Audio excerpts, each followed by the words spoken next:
Hey everyone, welcome back to the channel.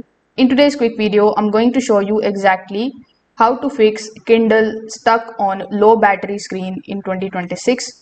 So when a Kindle battery drains completely, it enters into the deep sleep state. So it needs a proper charge before it can boot again.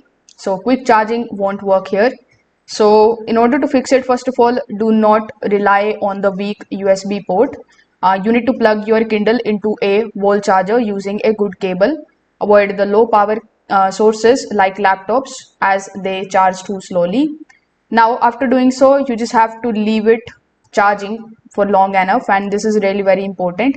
You need to leave it plugged in for at least 30 to 60 minutes, and even if nothing changes on the screen, deep discharge recovery takes time. While it is plugged in, you can also press and hold the power button for about 20 to 40 seconds and then release it and wait. So the Kindle should restart if enough charge is restored. Now the faulty cables are also common, so you can switch to another USB cable or the charger to rule out the charging issues. Now sometimes the dust or lint in the port can also block the charging, so make sure that you use a soft brush or compressor air to gently clean it. So if this video helped you out, make sure that you like this video and subscribe to the channel. Thanks for watching.